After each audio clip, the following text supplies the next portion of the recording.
Welcome to the Book Show, a celebration of reading and writers. I'm Joe Donahue.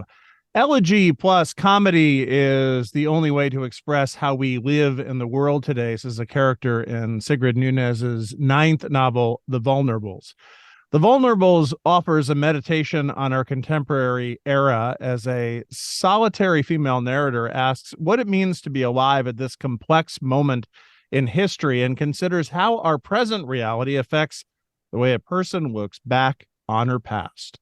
The Vulnerables reveals what happens when strangers are willing to open their hearts to each other and how far even small acts of caring can go to ease another's distress. A search for understanding about some of the most critical matters of our time. Nunez's new novel is also an inquiry into the nature and purpose of writing itself. Sigrid Nunez is the author of the novels The Friend and What Are You Going Through, among many others. She has been a recipient of several awards, including the National Book Award, the Rome Prize in Literature, and a Guggenheim. It is a great honor to welcome Sigrid Nunez back to the Book Show. Thank you so much for being with us. What a thrill to have you back on the program. Thank you for having me, Joe. It's so much fun to read your work. It's so much fun to talk to you.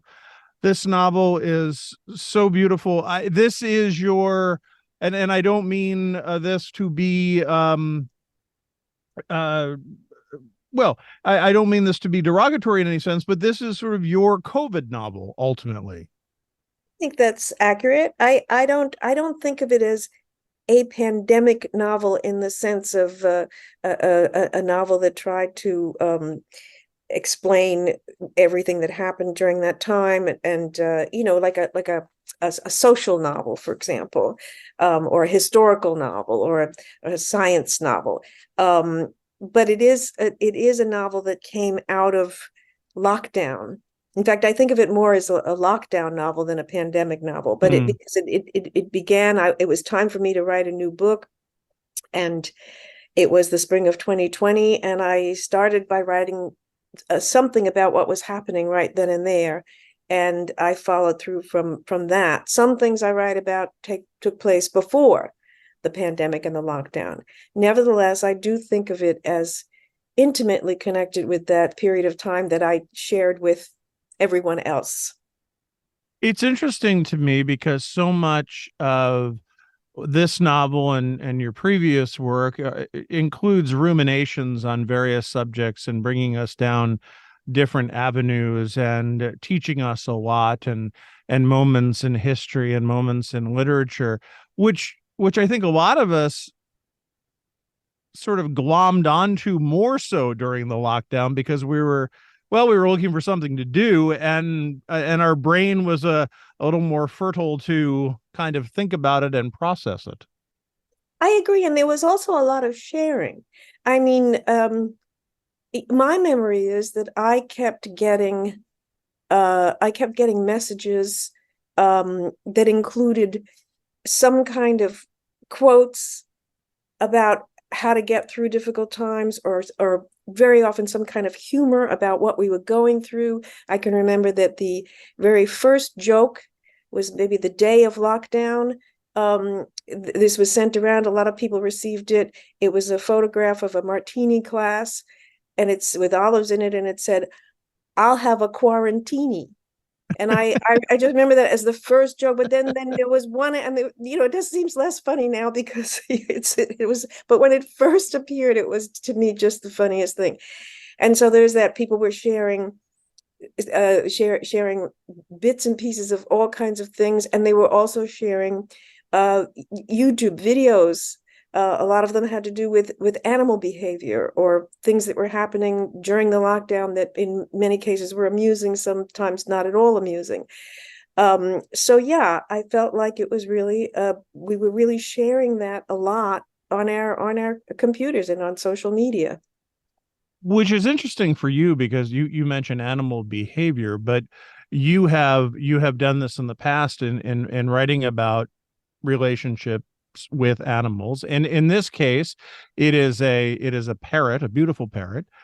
Did that come naturally then, the relationship, and say, okay, that was going to be something Because there were a lot of COVID puppies. I don't know how many COVID parrots there were.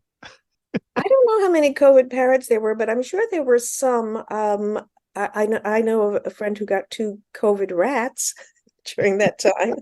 Um, but what happened with this is that in the friend I had written about a Great Dane, quite a bit of the book is about the Great Dane named Apollo, and I really enjoyed writing those parts about the dog. And Right. then I had a much smaller part for a cat in What Are You Going Through, that it just so happened that I was writing about a character who was staying at a B&B, at an Airbnb. And there was a cat there. So I wrote a little bit about the cat and I really enjoyed that. So I did, although I hadn't planned to write about a cat. So with this, I thought, no, I want to have some animal in there, some small role for an animal, because I want again to write about an animal, and I chose the mini macaw.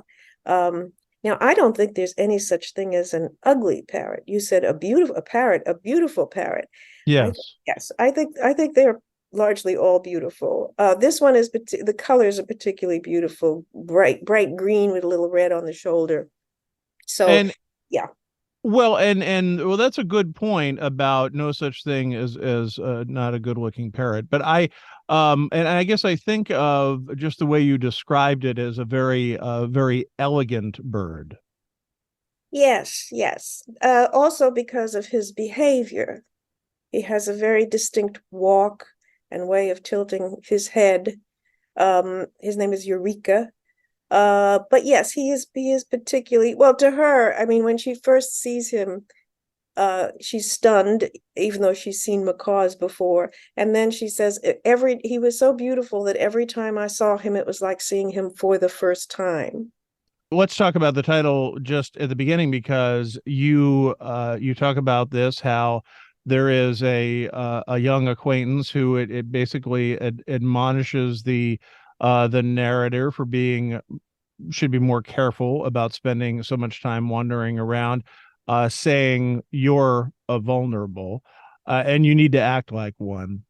That's a very interesting way of thinking of it, but I guess we were all vulnerable, weren't we?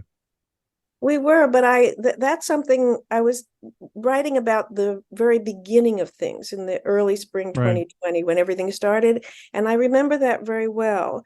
That certain people, and that included all people over 65, were being told that they had to be extra special, careful, and people would say that to older people, quite rightly. It was not meant to stigmatize. It was a medical, a medical recommendation. You were you were more vulnerable, so you were a vulnerable. But part of the point of this book, I mean, speaking of parrots, uh, macaws are in that called vulnerable category in this list of how endangered that species is. There's a category called vulnerable. Some animals are vulnerable, others are endangered. Um, so Eureka was also his kind is also vulnerable, and they're pretty much it turns into as the book goes on that the vulnerable are not just the elderly in a pandemic. So a friend gets stuck in California, and the narrator agrees to house sit Eureka, and it's a beautiful apartment, It's a very, a very very luxurious apartment. Yes, very beautiful, very comfortable. and relatively quiet until a young man shows up who also then suddenly comes into the novel, Vetch, who there's a lot of the relationship there of what it's like, especially having been alone for a while, to be then with another person, especially someone you don't know. Yeah, I mean, it is an accident. That's another thing where that came from. I discovered from paying attention, as we all did, to news and gossip and this and that, that a lot of people were being thrown into unexpected situations because of the lockdown. They had people who might have been visiting but now were living with them. They ended up with their exes or their sons-in-law, people, they just ended up having to be in lockdown with all kinds of people that they didn't expect to be with.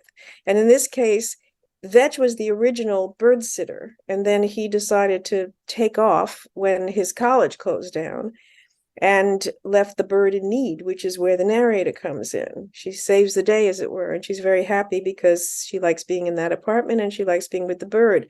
But then Vetch in Vermont with his parents has a terrible clash, and they throw him out, and down back to town he comes. He has a key, lets himself in, and she wakes up one morning and discovers him in the kitchen. And she has become, even though it's not her apartment, it's not her parrot, she's become very territorial, and she does resent his presence, even though the apartment is most certainly big enough for both of them. You write a misanthrope, a mansplainer, possibly a budding eco-terrorist. I told friends during one of our Zoom cocktail hours, I just wish he would leave.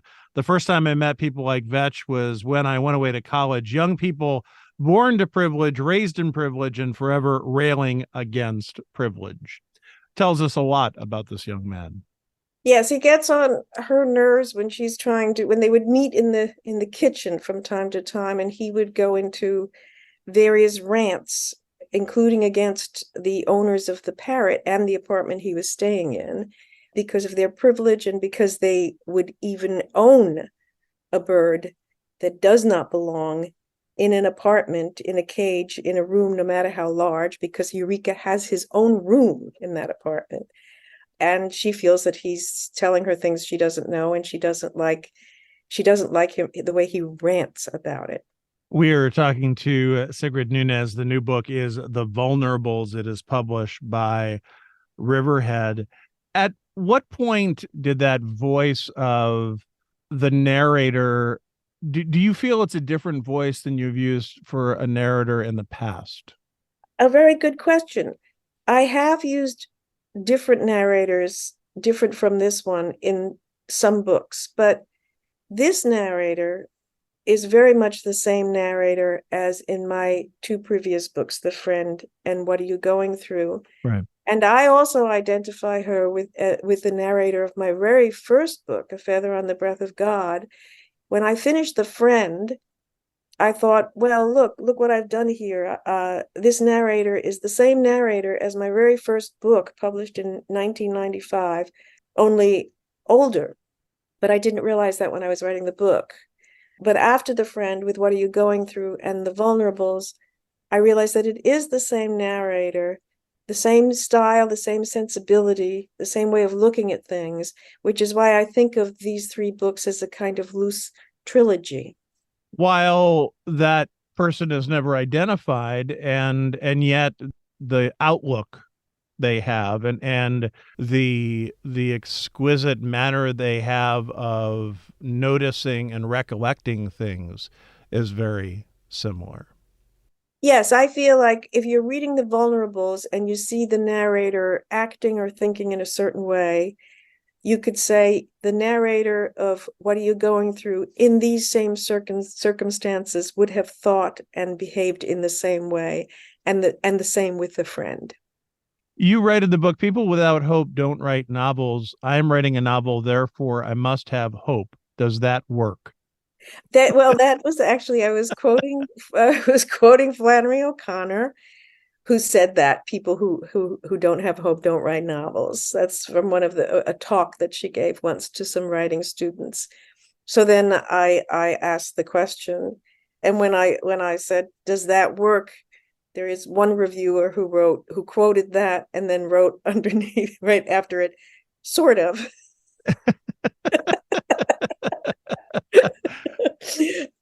But there are a lot. I mean, there are many. That is one, but there are many literary quotes throughout the book of whether it be Chekhov or Mailer or Ogden Nash and on and on. And Joan Didion, I should mention too. That it's fascinating that you allow yourself and you have that moment to explore writing through these various perspectives as well? I really wanted to do that. First of all, I enjoy it because it's the way I think when I'm writing. I'm writing and then I'll remember something that I've read and I'll want to include it.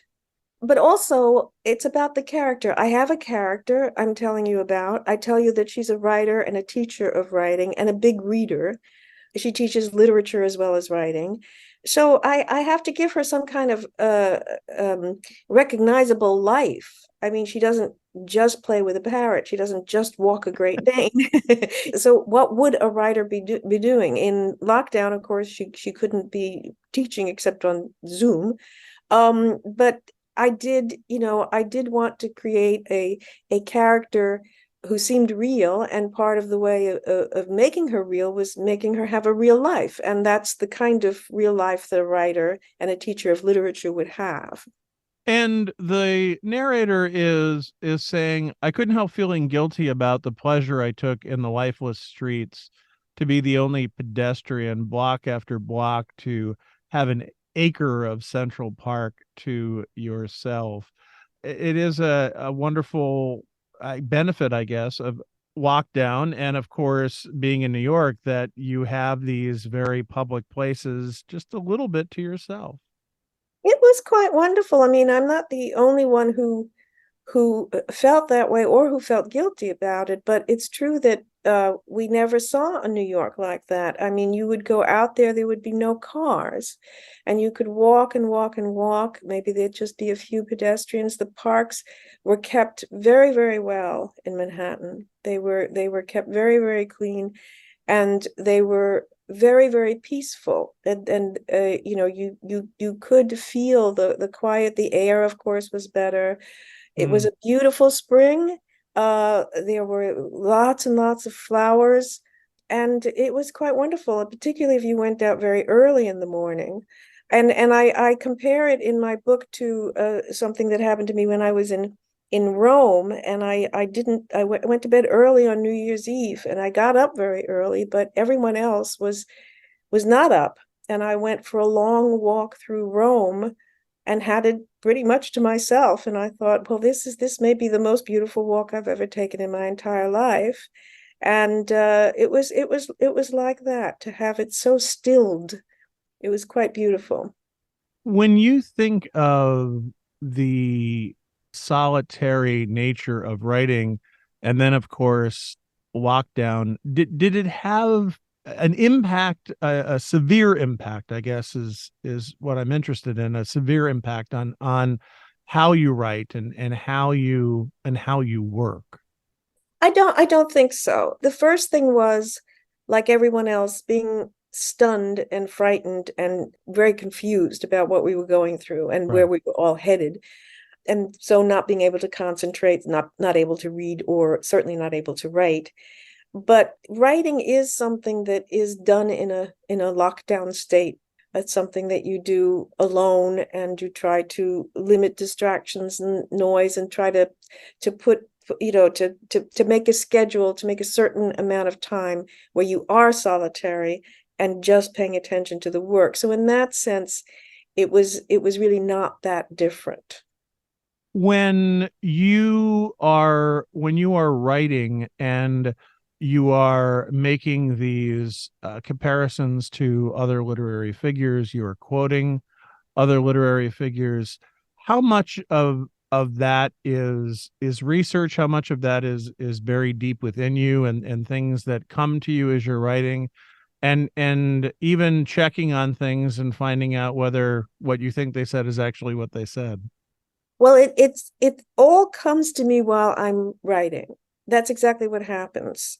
I'm writing, and it occurs to me that someone has written or said something that could belong here, that is connected to what I'm talking about.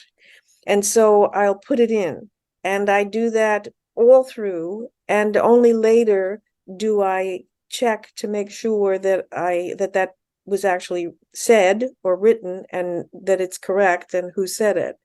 Um, but I don't really research. I don't think ahead of time, I'm going to be writing about such and such, and then I will bring in, For example, the Didion that you mentioned, Yeah. um, it never occurred to me that I was going to be talking about a Didion, something that Didion wrote in this book.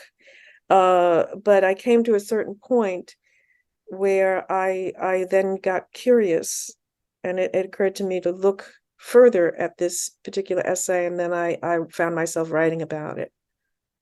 And almost looking back to a time in college when you're first subjected to it. Yes, yes, that was exactly right. Remembering what I'd been told about it and reading it then and then looking at it again. Did you think that your narrator would microdose and get high regularly with their roommate? No, and not till I got there. I mean, again, it's like, what happens when you create characters and then you put them in a situation and then you try to imagine, so what would happen? What could happen? What would they do? And it just made perfect sense to me that this would happen and this would be how they would connect. Also, partly because he has had, I know this people think that only girls and women have it, but no, boys and men also have eating disorders. Yeah. And he has had a very bad one in his past. He's just a college kid now. So not that long ago, he was hospitalized because of this.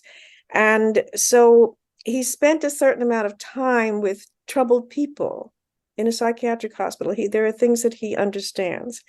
And because of something that happens to the narrator outside on one of her walks, uh, she gets into a state. She's depressed, she's anxious.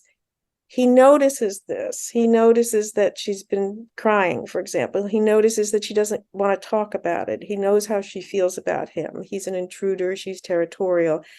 Um, and he decides that an edible would be a good way to help or to get just to try, because as he leaves, he writes a note saying this is good for depression and for appetite, because he's realized that she's not eating.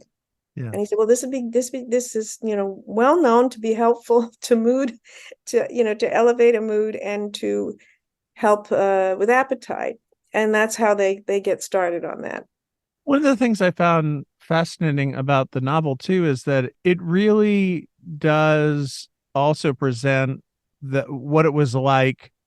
It was so weird in when you read about the lockdown and the pandemic now, because it seems like it was a million years ago and it wasn't. Yes. But the idea that you explore of what it's like when it's whatever over means, that there is that narrator is once again living by themselves, and what that is like, it's a completely different feeling, obviously. It is, and I think it's very clear that it's not like they're likely to know each other and see each other in the future. I mean, if a different kind of person had ended up in lockdown with her, that might have turned into a certain kind of friendship. But this was a lockdown relationship. It was not something that was going to go on, just like her relationship with the bird is a temporary one. It's not her bird. So she does end up going back to normal life, as it were, which is her, by herself in her apartment. You have the narrator talking to Vetch. Vetch says, why novels? Why not poetry? You write, I told him Faulkner's supposition every novelist was a writer who began by wanting to write poetry but failed, then tried to write short stories and failed, and so finally turned to writing novels. There's wonderful moments like this that I just read throughout your novel. And I'm curious of what that meditation on writing is like for you to explore within the confines of your own fiction versus just thinking about it as one thinks about their profession. Well, although it's hard to articulate, I think it's all of a piece in a certain way. For example, that again, I just was writing a dialogue between these two, I imagined him saying that, asking that. It's the kind of thing he would ask. And then she would think, well, Faulkner put this as well as I possibly could, and much better. And I think that of course, it's not literally true what he says, but it is true. Nevertheless, it's deeply true about writing in general. I don't really make a distinction, you know. It's just it just seems to me all part of the same kind of literary thinking that takes place. Do you see any in future work of any change or any transformation in the way you write? Well, I think as I said earlier, that even though I didn't plan it, these three books seem to have become a kind of a loose trilogy. The reason why I wrote The Vulnerables the way I did is because there was a third book to go with the other two. And I wrote that, but I can't imagine that there would be a fourth. There's some kind of closure in The Vulnerables that it just wouldn't work at all to make this a tetralogy, for example. So I do think that having written these three books, particularly this last one, that there will have to be some kind of change in the way I write. Whatever I write next can't be like another extension of these three. Did you know the closure was coming, or you just realized that it was closure? I didn't know it was coming because, as I say, I wasn't really thinking about a trilogy or a third part. Right. It's just, it turned into that quite naturally. However, when I finished it and when I was writing the last pages, I certainly saw it that way. I felt that something was really coming to an end here. Sigrid Nunez's new novel is The Vulnerables. It is published by Riverhead Books. Sigrid, a great pleasure to have you back on the program. Thank you so much for being with us. It's always a delight to speak with you. Thank you. I really enjoyed talking with you, Joe. Thank you. Again, Sigrid Nunez's new novel is The Vulnerables. It is published by Riverhead. Thanks to our producer, Sarah LeDuc. Write to us at book@wamc.org. The latest on National Productions programs is available via the Airwaves newsletter at wamc.org and on social media at WAMC Radio. Bookmark us for next week, and thanks for listening. For The Book Show, I'm Joe Donahue.